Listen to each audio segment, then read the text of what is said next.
Hello, hello. You are listening to The Void is My Therapist. I'm Jess. I used to have a podcast called Jess in the Flesh. So infamous, it was lost to the internet gods. I.e., when Anchor was absorbed by Spotify, and I cannot get into my account, so I have a new podcast. But gist of what the old podcast was, it was mainly me spewing to the void. So I figured I might as well name this The Void is My Therapist, because this is really just how I'm going about expressing myself and feeling like I have a place to do so, because there's no one immediately talking back to me. As opposed to in the real world, where I feel like I have to be a chameleon and adapt to the other people around me because I don't want to cause conflict.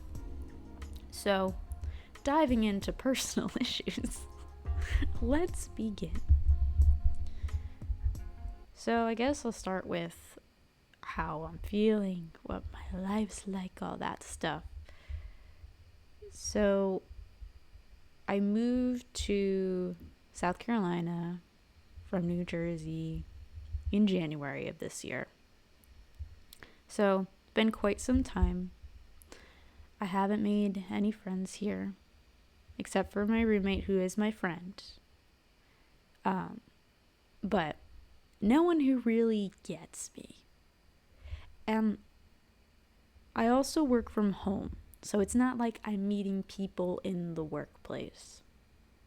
Also, the people that I work with, most of them are older than me and have families and kids, different phase in life, different things going on. And it's just difficult to relate to that because I'm not the kind of person who really likes kids all that much. Before you say, how could you not like kids? Hear me out. I think kids are hilarious and creative and can be super fun. However, there is a big but, and it's not my own. I feel like the whining and the complaining and the neediness of children annoys me.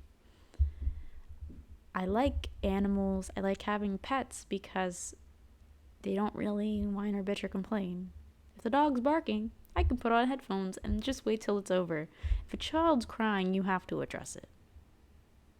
Maybe it's an analogy for me not wanting to address the problems in my life, which is a high possibility.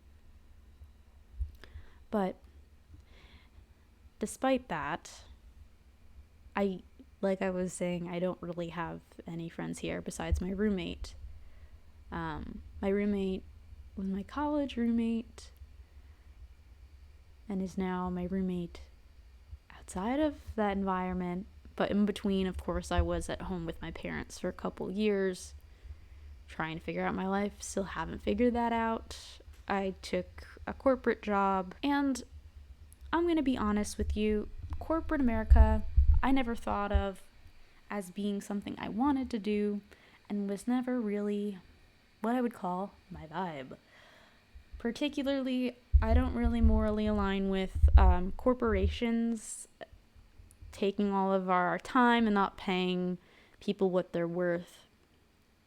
And just the greed of it all and how they treat you like a number. At the moment, I'm trying to figure out what my next move is because right now I'm very unhappy, very stressed, very lonely, and really just tired. I just am really struggling right now with that, and I have been for a while. And I also have the tendency, my only motivation that has ever been relevant to me is I work super, super hard and I try to be the best because I don't want to disappoint anyone else. It's not about disappointing myself, really, because, I mean, at the end of the day, maybe it is a little bit, but I'm killing myself over something I fucking don't like. Why? because I don't want to hurt other people, disappoint others. I don't want to cause conflicts. I don't want to make other people's lives harder. I don't want to feel like a burden. And this is also partially why I speak to the void. You're choosing to be here if you want to be. If you don't want to listen, you can leave. Let's leave. Like Patrick said to SpongeBob in that one episode. The only references I ever have in my arsenal are from SpongeBob, unfortunately. There were studies saying that show makes you more intellectually deficient, but here I am. I don't know if that's really saying much. I mean, I think I'm book smart, but I have no people skills whatsoever. I feel like I'm a good listener for the most part, but you know, I'm really bad at maintaining relationships with people. And it's because I have avoidant attachment. And before you come at me, people who are avoidant get really bad raps. And honestly, fair. I think being on the other side of that would be pretty confusing. But also, all of it stems from fear. Fear of getting close to people because fear of them. Well, at least for me, this is where my avoidant attachment comes from. It's the fear of other people leaving. So I leave first because I can mentally prepare for it. But then that hurts other people in my life. So that's why I have the tendency to push people away, unfortunately. Even if I care about them and stuff. It's harder for me to really talk through that. Because also I'm very introverted, so there are times where I'm like, I actually need my fucking space, go away. But then there are times where it's like, I do want and value and crave that closeness, but I don't want to be a burden to other people, because I think that I don't know, that my problems aren't important. I feel like my role as the oldest child is to carry the emotional burden and emotional weight of other people, and that I feel like I don't deserve putting my emotional burden or emotional weight on others. So I've developed the habit of shutting down, pushing others away, because I feel like me being in their lives hurts them more. So I just take that on, and I emotionally hurt myself. That's not a good time. It's never fun. But it's also confusing on the other end of it too. I think a lot of people that I have ever done those sorts of things to, either they leave confused, they leave hurt, and then because I know that, the guilt that I feel from that stacks on top of itself, and then makes me feel worse about myself. And then it makes the avoidant attachment worse, because then I'm like, well, if I try to get close to people, I'm just going to leave them, and then I'm going to hurt them, and I'm going to be the problem. So it becomes difficult for me to actively put myself in those positions to make friends and enjoy the company of others, because I always am going to feel like I'm going to hurt them, I'm going to fuck it up. Because I have also had a lot of pride. I'm a Leo bitch. I have pride. So it's hard for me to apologize. It's easier for me to just cut it off and just not talk about it. And just internalize that guilt until I explode or have a mental and emotional breakdown. And that's really not healthy. So that's part of the reason we're here today. That's part of the reason we're here today. But besides that, I am trying to start making a change and moving in a direction that I am excited about. I haven't been happy for a really long time. I also associate happiness with risk of being manipulated, so then happiness is ruined for me. Long story short, I had a really bad experience near the end of my college, my time at school. I'm not going to get too into it, but a lot of my friends around me didn't believe me, didn't support me, And I felt like it was me against the world with it. And it was super hard. But then the COVID-19 pandemic happened, which I was thankful for because then I could leave school. I wouldn't have to be in that environment to remind me of the situation that I was in and how traumatizing it was. Frankly, people throw that word around a lot and don't really mean it, but in this case, like, I mean it when I say I was traumatized. And now I don't have as much trust in others. I never really had trust in others, but now it's like 2-0, like below the floor 0. Like, girl, I got nothing. I got nothing left in the tank. I don't know how people see the good in others without getting to know them. But then it's also like, well, if I don't see the good in others at first, when is there the opportunity for them to show me the good if I'm not gonna put myself out there or be around them? Then also I see myself as inherently bad. So I don't want to like taint that goodness of others with my inherently, I don't know, bad personality. I don't know what to call it. But my character flaws. We'll just say my character flaws. I don't want to taint other people's happiness and good with my character flaws. So, frankly, as you can tell, I am the person who causes my own issues. I overthink every little thing. I have let guilt run my life. I have let other people's opinions run my life. And I've held resentment because of that. Because I just want to be able to live my life without other people shitting on my decisions. It's always been hard for me to not listen to others because I just inherently do that. But I just don't want to be the talk of the town, the cause of the conflict, like the hot gas. Like, no, I've also never really been into that either. And there are some people in my life who feed off of that. And frankly, I don't want to be a part of it. And unfortunately, in a lot of relationships with people, that's like the part that you connect with them on, is talking about other people. Frankly, people that I've known in the past, if you're not in my life actively now, I honestly, for the most part, don't give a fuck. Unless you're one of those people that I pushed away because I didn't want to hurt you.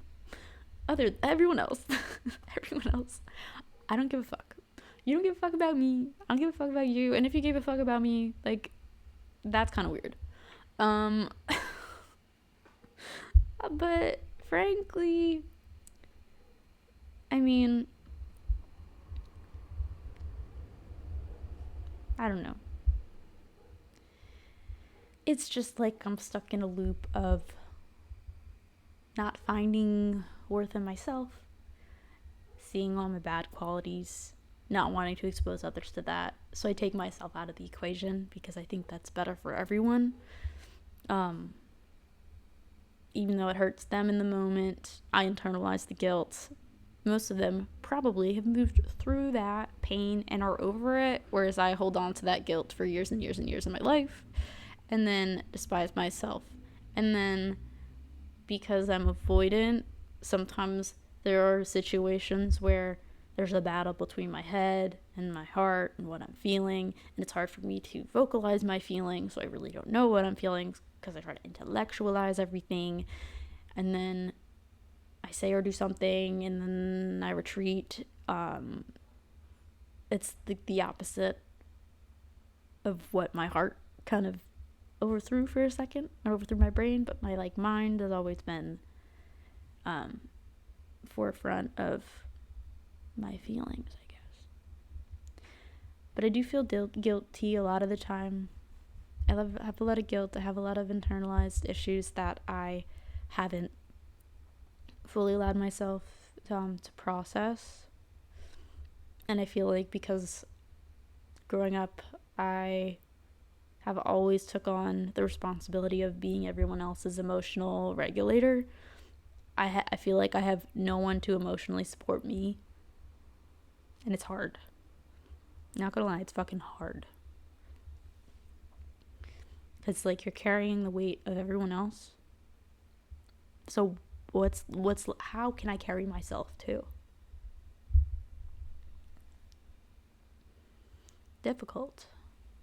I just want to be held, okay? I just want to be loved. But I don't want to hurt other people taking the steps towards that. Like, a character in a book that I relate to on a deep level is Nesta from Akatar. Series got a lot of smut, not gonna lie. That's not really my vibe, but, like, sure. But, like, how she deals with her problems and how I do, very similar parallels. So if you had a fictional character you'd want to reference or equate to me and how I am, would be that. But I'm trying to grow through it. I want to make more of an effort to put myself out there, get back into more social situations with other people my age, other people in general. Just vibe. But I also have difficulty, especially in the realm of, like, befriending men, or, like, people who are attracted to women. We'll just leave it at that you're only liked for your looks, and no one wants to know you on a deeper level. I'm very much wired the opposite, where I want to know people deeply. I don't allow myself to get there because I'm scared. I'm scared of that connection, and I'm fearful that they're going to leave and rip my heart out. So I self-sabotage, and I do it to them, and I do it to myself. And that is not good. So like I said, I've taken myself out of the equation. I self-isolate, which is why I feel very, very alone. But I wanted to make this entirely all to say that even if you feel alone or similar to me, there's always something or someone to live for. And there is always something that is worth your time and effort to work towards. Even if you're lost and you don't know what that is. Like, I'm in that position now. I know there's something out there for me. I know I'm eventually going to find my people, friends in my life that align with me morally. I feel like I haven't had that. But most of the reason why is because I don't allow myself to be that emotionally vulnerable or bold with my thoughts, my opinions, what I think about things, in order to keep the peace, avoid the conflict. So, feels like no one really knows me, or all sides of me. It's also hard, and I've mentioned this on a couple YouTube videos I have made. It's very hard for people to like and praise you for the one side of your personality that's the fiery, full of light side, the funny side, the side of you that's like, outgoing and entertaining and all that. And then it's hard to only see them view that side and accept that side. But the minute you show that you feel broken, the minute you have the vulnerability to talk about these sorts of things, or you have an intellectual conversation about something serious, something you're passionate about, that side isn't as accepted. And everyone is a multi-dimensional person. I am, you are, everyone on the planet. You're also more than your job. And that's something that I'm trying to continue to work on and learn. That I'm more than what I do for work. Because, frankly, I'm not, through my job, I feel like I'm not having the impact on the world I want to have. Nope. What I do doesn't, it doesn't fucking matter. It's not the end of the world. It really doesn't fucking matter. Which is why I'm, trying to figure it out. Because I want to be actively feeling like I'm making a difference in people's lives and helping them in any way. In any capacity, to feel a sense of wholeness. And most of the time I feel pretty empty, which is fine. We all go through moments of that. But when it gets to a chronic place, a really bad place, a dark place, and you don't take care of yourself, that's when it's to the point where I need to change. That's where I am at right now. And I'm not saying cope with it how I am. You don't have to be doing this. But I feel like I wanted to share or rejuvenate some kind of podcast like this, because I need a place where I feel like it's just me. I can express myself how I am or as I am. I don't have to put on a bullshit show or mask or whatever you want to call it. So I feel like I have to mask every single day of my life. People at work oftentimes piss me the fuck off. I can't say that. And to compensate for that, I have to act overly nice. But I just internalize all that anger. I get pissed, man. I get mad on the inside. Recently, I used to be a lot worse. I used to bottle everything up, bottle up all my feelings, and explode at people and get mad for minor things that set me over the edge. When it's really just a bunch of things stacking up, and then it's explosion, right? Which never is healthy. That's why I used to always turn towards creating things to express that. If you've never met me before or know anything about me, growing up, I was a dancer. I took dance class from when I was 3 years old until I was 15, I think. Did 14 years of dance. But through all that was kind of where that started. And hand in hand with dance is music, because I wasn't going to be dancing to silence. People do that all the time. But, I wouldn't say all the time, but, it happens, okay? But through that, it kind of made me see my love of music. I fucking love music. My weird party trick, I don't know if I'd call it a party trick, but, the weird thing I know a lot about is just, names of songs and artists. If you play a song, I'll probably know the artist or the name. And because I said that, someone's probably gonna challenge me. I'm not gonna know it. But I'm usually pretty good. I know a lot of different songs, a lot of different artists, and all that stuff. My music taste is pretty broad. I wouldn't say I like country all that much, but I'll be honest, I haven't really given it much of a chance, so maybe there are country artists out there that I'd like. That's never the genre I've really been drawn to, but most other genres I've liked. But through dance leading to my love of music, that's kind of what got me through a lot.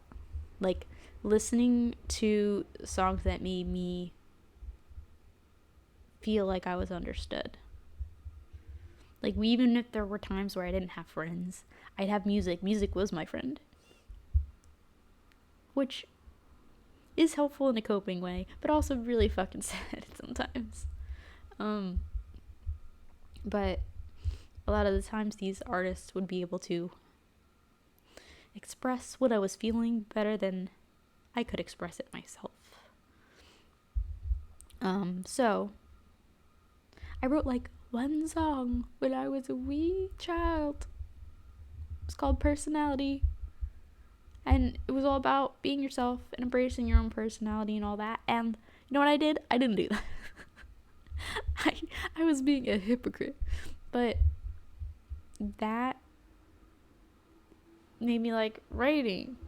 I used to have a blog. I used to write blog posts on a bunch of different things. It was like public diary entries, let's be real. It was like the written version of the sort of podcast thing.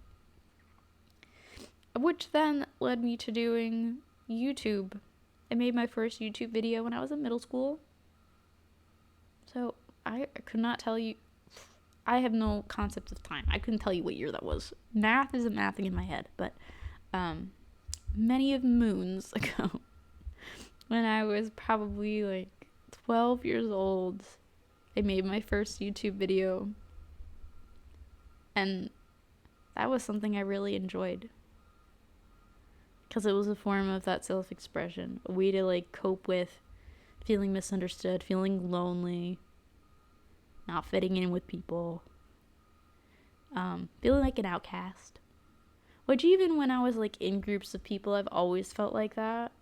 Or like I was faking or not being myself, or like I didn't feel safe enough. Like it was an environment where it was safe enough to be myself. I still sometimes feel that way. As depending on the people you're around, some can be racist, some can be closed-minded, some can be judgmental, sexist, homophobic, and it's hard to vocalize your moral stance on those things when a lot of people disagree.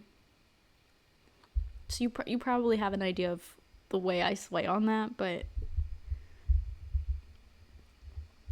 it's like you have every right to have your opinion on those things. I want to be surrounded by people who are supportive of others and uplift others and are non-judgmental and accepting and open.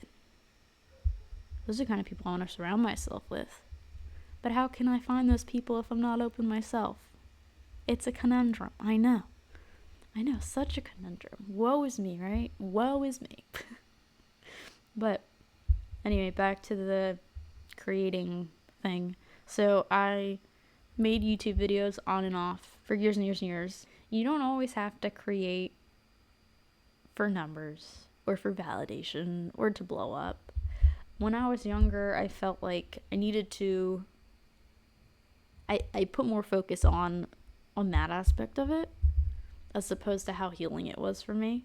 Because the reason I did it initially was like healing purposes, and then you start looking at analytics, and then you get in your head, and then you're like, well, you tie your worth to a number, and you're like, I'm not good enough for the blah, blah, blah. And now, like, I'm at a point where I'm trying to come back to myself because all this creativity talk and coping with things is something after I got my corporate job that I pushed to the side, and I haven't allowed to continue to prioritize that in my life. And that's something I need to be able to, I wouldn't say be happy, but have at least like a sense of peace and a sense of worth. Also growing up, I feel like I was always ignored. And I was quiet and I was invisible and all those things.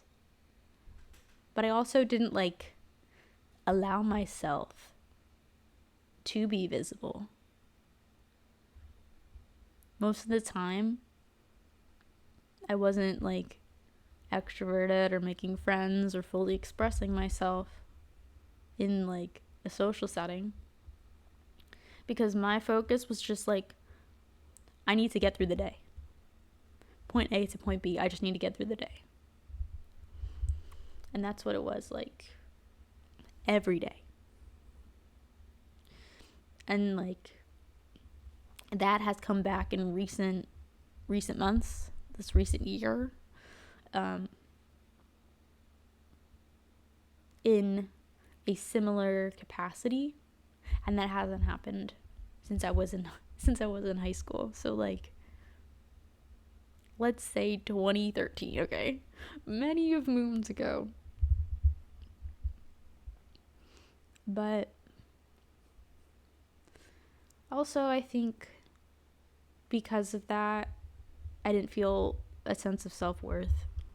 And also, a lot of the time it was conditioning from the media that I was consuming growing up. I think because there was a lot of like, you know, Disney love stories about how, you know, you as a woman aren't complete until you meet a man and you fall in love and all that. And I was invisible because I allowed myself to be, but I didn't really get male attention ever, and that's fine. I'm okay with that. Now I am, but I think that really negatively impacted my self-worth and made me feel like just existing wasn't enough, and I had to strive to be the best, to get attention, to get validation, for people to tell me I was doing a good job. So I was very much like, I loved school, I loved learning. Very much like I just need to get good grades, and kept my head down and did what I had to do. And part of that was seeking that validation. And a lot of times I didn't fucking get it. But that was the root of all that. But it also caused me to become a perfectionist and put way too much pressure on myself. And I still do. I still do put a lot of pressure on myself. Because there's a lack of a sense of purpose and a lack of a sense of worth outside of that. Inside of myself. That's what I think. Or thought. I'm still working through it. That's like a deep internalized belief that I have. I know is bullshit. Like, logically, I can see that a lot of these thoughts I'm having and a lot of these feelings I have are illogical. I understand that, you know, myself as a person, my worth isn't, you know, shouldn't be tied to work, shouldn't be tied to how other people perceive me, shouldn't be tied to how many people like me, how many followers I have on Instagram. That's stupid bullshit. None of it's tied to that. But sometimes when you've always felt like you've been ignored, and you've always felt like no matter what you do, no one validates it and it's not good enough, it's very difficult to cope with. And I know, like I said, I know it's something I'm doing to myself. And I also know it's something that a lot of people are doing to themselves. So that's why I'm here. I want to talk through this, put it out there, because I want to make sure that other people have foundational understanding of where they're at, but also feel like they're not alone in how they're feeling.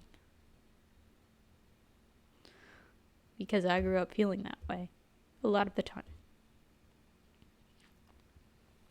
There's a lot more that I could dive into, I'm not gonna divulge on this whole singular episode here about, like, I don't know, my family dynamic and, you know, feeling less than and all that.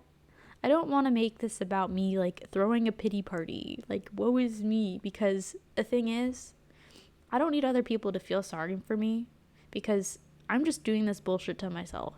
Like, it's my own fault, okay? Let's be real. Most of my problems are because of myself. I'm the only one who can take accountability for how I'm feeling. I do think that you can choose your own happiness, but you have to make an effort to make the change. And I have been mentally checked out for so long that it's hard to know where to begin. It's very overwhelming. So I'm kind of just starting here, putting it out there, and hope that this kind of helps me process my own mental health journey. Because I feel like traditional therapy sometimes, like, it helps get it out, but the advice that they give, it's like things I already can tell myself, but I'm actually not gonna do. Like, the problem is not necessarily, like, knowing how to change it. It's actually doing it, like, actively changing stuff about how you know, and a lot of things are deep rooted. So it's not very black and white, and everyone has their own experiences, and a lot of people can experience the same exact event, but process it in their own different way and have different sort of trauma or different ways that they respond to that intrinsically. So I just want to allow myself to cope, allow people to feel less alone, and hopefully go back towards feeling more and more like myself than I have in a long time. It's my cue to stop recording on this episode. I just wanted to give an introduction of, I guess, well, we're still kind of figuring out what this is, but you could tell by the title of The Void is My Therapist. I'm just gonna be spewing the shit that's on my mind that I can't really talk to the people in my life about. They see this, they see it. That's fine. Deal with that bridge once I get there. Deal with that burning building once it becomes relevant. And if you are someone who knows me in real life, I don't want you to take anything that I say super personally. It's just how I'm processing my feelings. And I apologize if anything I say hurts your feelings. If it does, let me know and we can talk through it, and hopefully I won't run away because my avoidant ass, but you know, this is just the way I need to work through processing my shit. Most people can do that by journaling or by actually talking to the people in their life. I just have to expose myself on the internet. Emotionally expose myself on the internet to really process anything. So, buckle up, baby. This is gonna be a ride. Anyway, hope you enjoyed this episode. If not, I'm sorry. If so, I hope it was helpful to you in some way. And I know it was therapeutic for me. Like, that's why the void's my therapist. But we'll see how long I keep this podcast going. I haven't really thought about an end game with it. I haven't really thought about a structure. But it's more so talking, self-expression, all that jazz. And we'll get more into nitty-gritty on certain topics. revolving or involving revolving I can't speak. See, I'm done already. Revolving around my own mental health struggles, and then also things that I am actively working towards right now to improve my relationship with myself. So then I can hopefully improve my relationships with other people and actually allow myself to have friends and develop relationships with others and see that I have a sense of self-worth that's outside of all the things that I mentioned in this episode. But I hope you all have a great day, and if you heard the lawnmowers, I'm sorry, but they're staying in. And the dog barking, that's staying in. Have a great day.